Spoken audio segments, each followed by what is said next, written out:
você. Olha pra mim. É tudo calmo.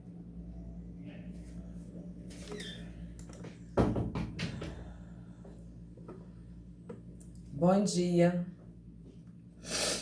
Vamos tentar de novo, né? Para nossa aula de NPJ 2. Vamos tentar nos refazer aí nesse momento. Todos me ouvindo?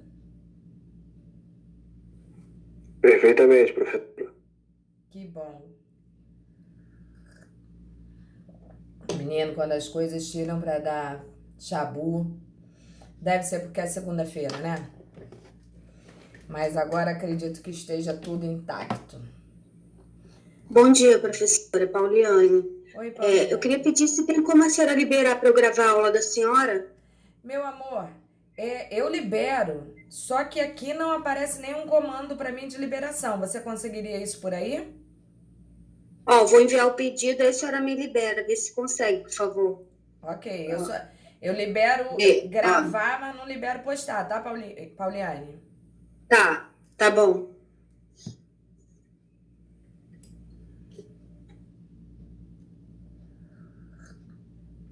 Já pedi aí, professor. Mas não apareceu nada para mim, não.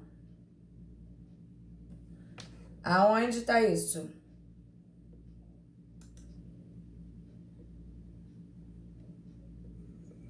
Guilherme, tu pode orientar a professora onde ela aceita para gravar? Que eu já fiz o pedido, por favor. Guilherme é o técnico, né?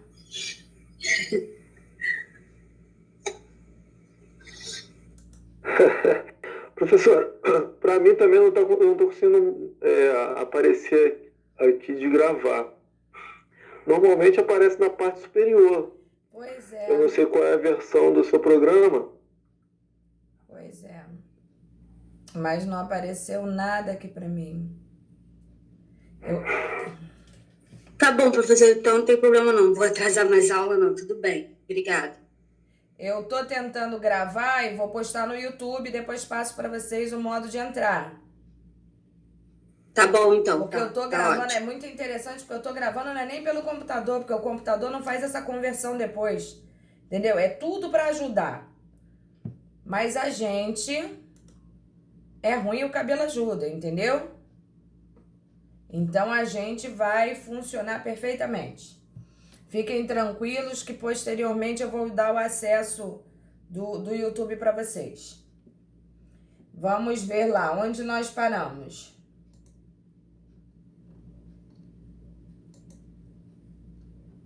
Chegamos a falar sobre os exemplos da nossa apostila, não chegamos?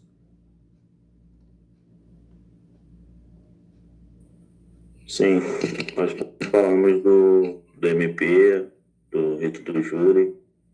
Acho que agora ia começar a atuação em favor da vítima, não tenho certeza. Ah, é verdade, Maurício. Verdade. Atuação em favor da vítima, é isso aí.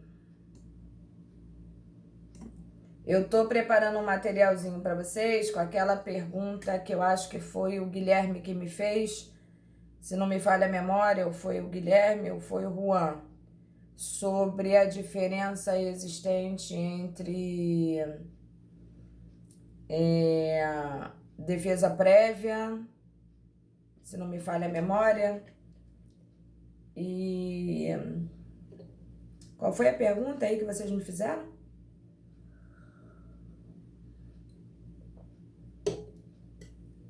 Lembram na aula passada que teve um aluno que me fez uma pergunta sobre defesa prévia? Deve ter sido o Juan, professor. Eu não estou me recordando, não. Fui eu, professora, de defesa prévia e resposta da acusação. Isso aí. Eu tô preparando um materialzinho para vocês, na verdade, como eu tinha falado para você, genericamente falando, as pessoas que atuam no judiciário têm o costume de achar que são palavras sinônimas, frases sinônimas, né? Só que, e realmente são, porque em verdade elas requerem quase que o mesmo fator, só que uma com apresentação de denúncia e outra não. Então eu estou preparando um materialzinho que provavelmente essa semana já vai estar postando para vocês. aí a gente vai falar sobre isso. Mas hoje, dentro do nosso material 2, que está postado no Sigur, já tem uma peça processual, um caso concreto para a gente poder trabalhar. Tranquilo? Beleza. Então vamos lá, atuação em favor da vítima aí. Limpando o óculos para poder melhor enxergar. Esse povo tá todo aí, que hoje eu vou fazer chamada, hein? Hoje tem. Tá faltando uma galera, professora. Pois é. Essa galera tem que entender que se eles assistiam aula antes, presencialmente, tem que assistir a aula agora. Entendeu? Porque vai ser um dos critérios de avaliação, vai ser exatamente esse, né? A presença do aluno em sala de aula. Entendeu? Não que isso vá contar massivamente, mas acaba contando, né? Porque não tem como aprender se a gente não tirar pelo menos as dúvidas cabíveis, né? Vamos lá. De acordo com a nossa apostilinha aí, atuação em favor da vítima. Situação que não é tão comum ocorre na atuação em favor da vítima. Porque geralmente a gente atua em favor do réu, né? Bom, as situações são cautelares patrimoniais, atuação em favor da vítima no sentido de se obter o sequestro dos bens do indiciado ou acusado. É uma forma de resguardo, né?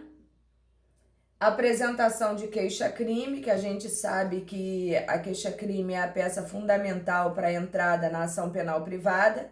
Não sei se vocês ainda têm dúvida quanto a isso. Já chegaram nessa parte em direito processual penal?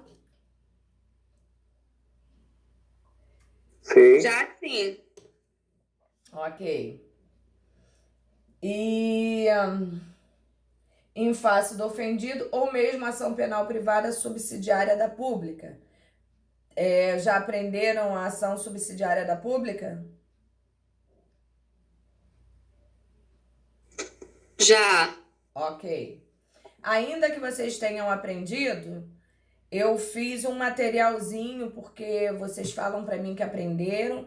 Eu confio em vocês, confio no professor que deu aula, que eu nem sei quem é, mas eu confio, porque partindo do princípio que é professor da UCAM, não tem como ser ruim, entendeu? Então, ainda assim, eu fiz um materialzinho para vocês na apostila 2 para recordar toda essa situação. Os memoriais da acusação, que é um tipo também de peça processual, e os recursos, né? Apelação da vítima no sentido de se obter a condenação do acusado, que foi absolvido em primeiro grau de jurisdição. Neste sentido, caberia atuação em favor da vítima. É bem simples, é pouco corriqueiro, então acredito que vocês tenham que ter esse conhecimento aí como uma forma de validar, né, o aprendizado de vocês, mas em regra eu vos garanto que dificilmente isso dali ocorrerá na vida jurídica de vocês. O máximo ali que realmente é mais comum de acontecer, é bem comum, dentre todos aqueles que ali estão, é a questão da apresentação da queixa-crime. Esse é bem comum de ocorrer. Agora, no mais, é raro, realmente é muito raro. Bom, agora chegamos a uma parte importante que a gente tem em mente que parece fácil, né? Professora, Oi. sobre memoriais da acusação, eu não lembro o que seria isso. A senhora vai comentar mais para frente? Maurício, Maurício. tá falando? Maurício, eu posso comentar sim. Se vocês quiserem, eu faço até um materialzinho à parte para vocês. Mas o professor não explicou isso em processo, não? E eu, pelo menos, não lembro. Não sei se só foi eu ou se tem mais alguém aí. Mas eu não lembro, não. Entendi. Mas isso não é problema. Eu faço um materialzinho para vocês em relação a isso, nem que seja assim um memorial, entendeu? E passo para vocês. É como se fosse a parte final, como se fosse uma alegação final. Pera aí, só um minutinho, deixa eu ver aqui que travou tudo de novo.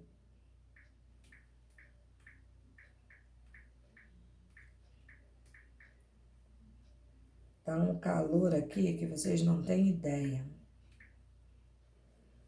Vou até ligar aqui porque tá até difícil de ficar aqui dentro. Entendeu o que eu tô falando, Maurício? Acho que sim, seria a parte final do processo. Isso, a parte que pega as alegações finais, mas aí você apresentaria em memoriais. Entendeu? Mas qual seria o objetivo disso? Qual é o objetivo de um memorial de acusação? Você poderia, Essa é a minha dúvida. você poderia, por exemplo, trabalhar como assistente da promotoria? Vocês não aprenderam isso ainda não?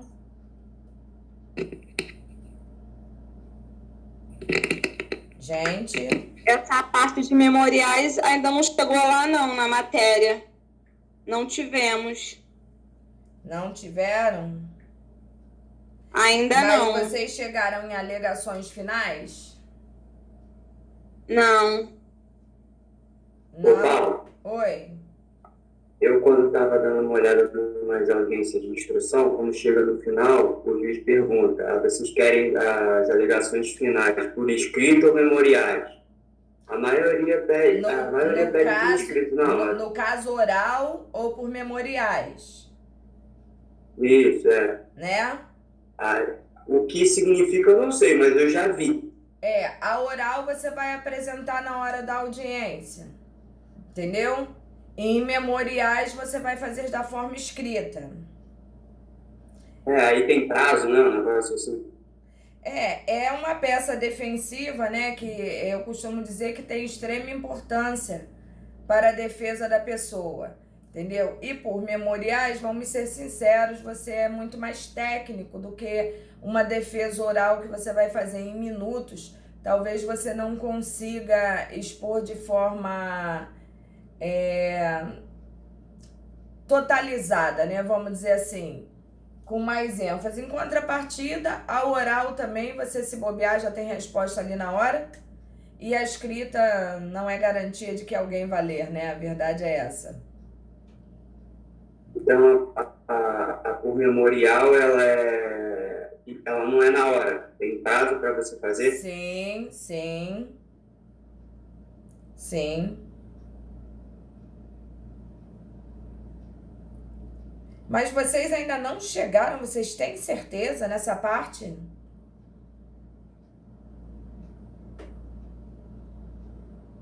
A gente entrou na parte de recursos agora. Estamos estudando recursos, pelo menos algumas pessoas. Entendi. Então eu vou fazer o seguinte: como vocês estão tendo aula, eu não vou atropelar o professor de vocês. Eu tenho que deixar ele dar o material para a gente poder discutir. Tudo bem? Ou vocês querem que eu prepare um materialzinho à parte para vocês? Professora, é bom o material, né? Que aí a gente já fica sagaz quando chegar na aula dele. Porque na verdade, Priscila... Não, concordo, eu também. Na verdade, eu não posso... Eu falei para vocês, essa turma é uma turma muito querida, mas eu não posso ficar atropelando o professor de processo. Entendeu? Isso acontecia também no NPJ1 que eu dei aula para vocês. Eu não tenho como fazer isso, mas eu posso dar um plusinho. Seria suficiente para vocês? Ô, professora, se essas alegações finais em processo 3, processo penal 3, porque eu não sei se já passou, então a gente vai ter... Vocês estão em processo penal o quê? 3, recurso. 2. Na verdade, seria entre 1 e o 2, né? Porque quando você... Também acredito. Quando você chega em recurso, na verdade, já ultrapassou essa fase, né? Entendeu? Acredito que sim, acredito que sim. Mas não foi muito tocado nesse assunto, não. Eu daqui a pouco eu vou propor dar aula. Nem conhecia essa palavra de memorial. Jesus amado, vocês vão me matar do coração, porque eu tenho que ficar dando as 2 aulas para vocês. Eu acho que vocês não... É porque processo 1 e processo 2 foi professor diferente. Processo 1, a gente só teve basicamente inquérito policial e ação penal praticamente e alguns princípios. Entendi. Ok. Então eu tô vendo que eu vou ter que fazer alguma coisa, né? Entendi. Bom, vamos dar prosseguimento aqui, tendo em vista que vocês tiveram inquérito policial. Essa matéria que vem agora não vai ser dificuldade para vocês. Prometo pensar num jeito de ajudá-los sem interferir na aula do professor de vocês. Só que para isso eu preciso contar com a ajuda de vocês, para que vocês, quando eu passar o material, vocês pelo menos estudem, né? E tirem as devidas dúvidas em relação ao material, mas já sabendo que processo, vocês já tinham que ter vindo para mim prontos. Tranquilo? Tranquilo, professora. Tá. Eu vou ver o que eu posso fazer, programar um material para ajudar vocês de alguma forma. Entendeu? Mas vamos lá então. Ai. Inquérito policial. Entramos aí no inquérito? Todo mundo com a apostila?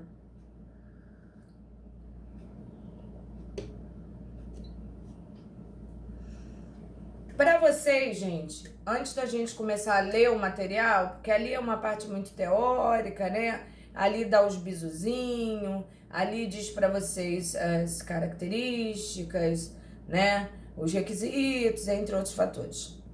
O que é um inquérito policial para vocês? Como funciona isso? Para que serve, né? Quem é o responsável?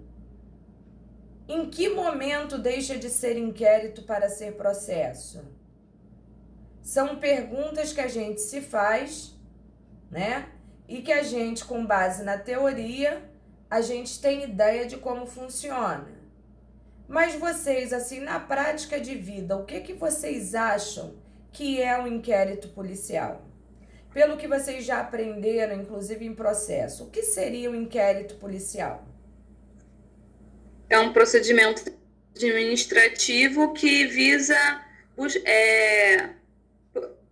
comprovar, né, a autoria, para ver se tem necessidade, se o juiz vai aceitar a denúncia ou a queixa para depois vir se transformar em um processo?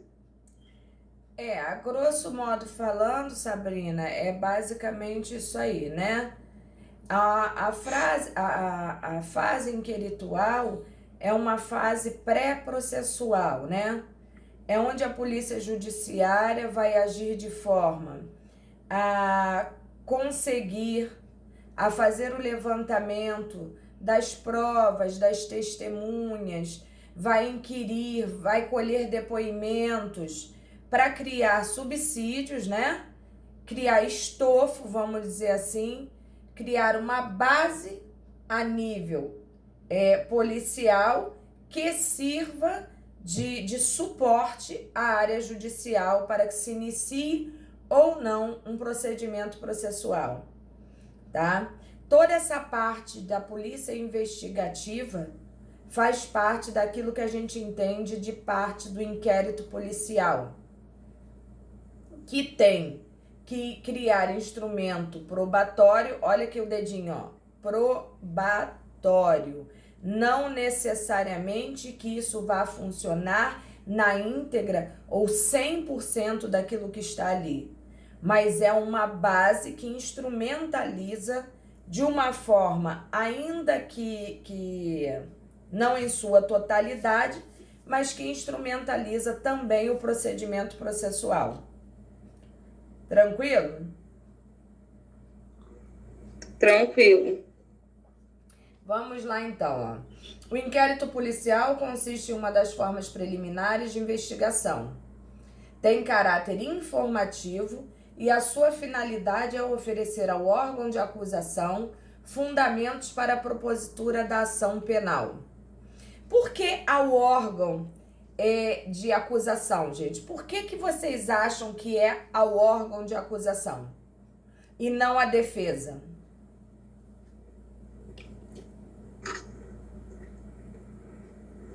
Porque ele está sendo investigado ainda. Ele não é ainda o... Ai, esqueci o nome. Ele está sendo investigado. Ele é um suspeito, né? Ainda não é réu. Tá. Mas vocês acham que a polícia ia trabalhar para tentar provar a inocência daquele que ela levou à custódia? Não. Não seria. Aí entra um MP, né? Não seria nem razoável, né? O que acontece é que a gente costuma dizer que a polícia investigativa trabalha realmente para o órgão acusatório, só que a defesa consegue detectar várias falhas nos métodos, né? No modus operandi da polícia quanto a toda essa parte investigativa e acaba também gerando suporte de trabalho para a defesa, apesar de nós sabermos, né, que a polícia não trabalha em prol da defesa, tá? Mas não esqueçamos que a partir dali inicia-se também todo a nossa tentativa de defesa ao nosso cliente. A ação penal, por implicar natural constrangimento ao status libertatis, ao estado de liberdade da pessoa, requer para sua propositura a existência de elementos mínimos de convicção, sob pena de configurar constrangimento ilegal. Tem até uma parte da doutrina que fala que o fato de estar havendo um inquérito policial sem suporte probatório mínimo, né, é o que a gente fala de indício, vamos dizer assim, não tem indício daquilo que a pessoa está sendo acusada ou indiciada. Neste sentido, tem parte da doutrina que diz que isso já é um caso de constrangimento ilegal. Tanto é que pede-se o quê? Que arquive-se o inquérito policial, entendeu? E para isso nós vamos ver que a peça processual dita correta para essas situações aí poderia inclusive ser o habeas corpus. Vamos entender isso aí, ó. A ação penal, portanto, depende da reunião de elementos de convicção que proporcionem suporte fático e demonstrem a viabilidade da acusação. Indícios de autoria e materialidade do fato. Quando a gente fala indício, é porque em verdade ninguém tem certeza. Se está investigando, né? É porque de fato não tem certeza. A não ser quando a pessoa é pega em flagrante delito. E ainda assim se discute muita coisa, né? Mas, para que haja suporte, para que o inquérito continue, né? Para que não se gaste tempo excessivo do Estado com falta de pertinência nessa pesquisa, nesse afã de descobrir, né? Provas cabais que ajudem a condenar aquela criatura, deve haver o indício de autoria e materialidade do fato. Porque quando falta uma dessas duas situações determinadas, fica muito difícil realmente de você segurar, de você sustentar, né, a culpabilidade daquela criatura. A verdade é essa. Não bastando para sustentar o constrangimento do processo, a singela descrição da denúncia ou queixa de um fato revestido de tipicidade e despido de qualquer indício de prova. Não tem como criar robustez, né? A verdade é essa. Você fragiliza um processo, você movimenta todo um judiciário em prol do nada, porque facilmente isso será combatido. Então, neste sentido, quando falta alguma coisa relativa ao indício de autoria e materialidade do fato delituoso, em regra, o que acontece é o pedido de arquivamento sem julgamento do mérito. Até aqui tranquilo? Tranquilo, professora?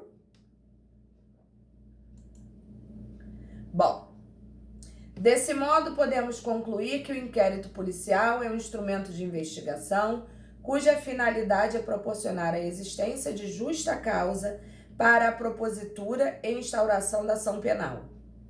Tratando-se de um procedimento administrativo de caráter inquisitivo, de cunho investigatório ou investigativo, como vocês quiserem, realizado pela Polícia Judiciária, visando apurar a infração penal e a sua respectiva autoria, subsidiando a ação penal. Então, é exatamente aquilo que nós falamos no início da nossa aula, né? É o suporte que a Polícia Judiciária nos dá, né? Muito mais ao Ministério Público, ao órgão de acusação, do que inclusive a defesa, mas como técnicos que nós somos, nós temos que aprender e nos habituarmos a utilizar daquilo que eles vão tirar ali, utilizar todas as falhas, todas as brechas que eles nos permitem, porque, em regra, sempre há erros, né, numa fase investigativa, e a gente tem que se aproveitar desses erros para poder exatamente trabalhar dentro das nossas brechas. E é assim que funciona. Quando a gente fala de polícia judiciária, alguém tem dúvida de que tipo de polícia nós estamos falando?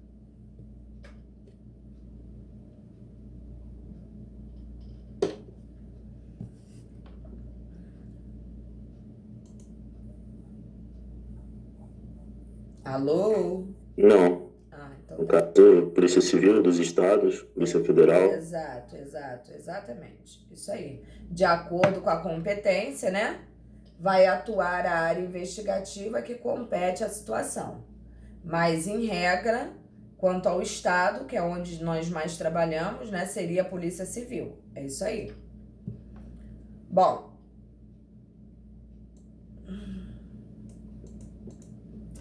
Destinatários do inquérito policial.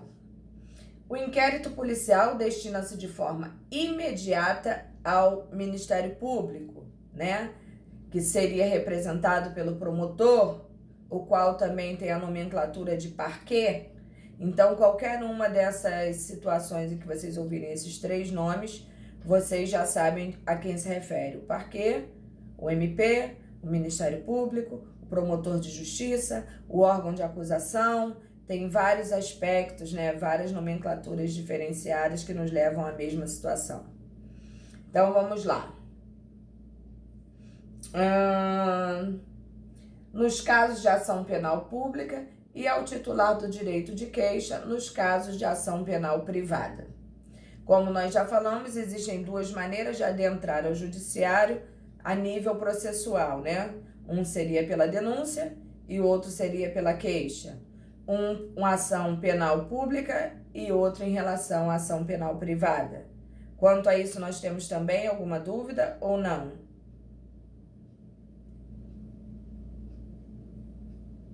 Não. Não, professor. Ok. Vocês estão dormindo? Não, né? Não, eu tô demorando para responder por causa que eu tô na apostila. Entendi. Então, vamos lá. Caminhando aí no nosso materialzinho. Destina-se ainda de forma imediata, para isso eu coloquei em negrito aí para vocês, ao magistrado que utilizará o seu conteúdo para decidir sobre o recebimento ou rejeição da denúncia ou queixa, ou ainda para verificar a viabilidade de decretação de medidas cautelares, tais como prisão temporária, prisão preventiva, interceptação telefônica, entre outras, tá? Então, ele precisa desse suporte da Polícia Judiciária até para poder decidir situações referentes também ao mesmo processo. Se ele antecipa certas decisões, se ele aguarda, se ele se utiliza dos meios necessários que tem para o aprisionamento da pessoa com mais ligeireza, vamos dizer assim, ou se ele pode liberar e deixar a pessoa responder em liberdade também. Isso tudo vai depender daquilo que vier para ele. A verdade é essa. OBS aí, ó. No que tange a decisão final de mérito, no entanto, é de se notar que o juiz não poderá fundamentar sua convicção exclusivamente nos elementos normativos colhidos na investigação, ressalvadas as provas cautelares, irrepetíveis e antecipadas, conforme disposição expressa no 155 do CPP. Bom, gente, por que vocês acham que não se deve basear uma condenação, tá? Ainda que justificada de um juiz, simplesmente com provas colhidas em fase investigativa?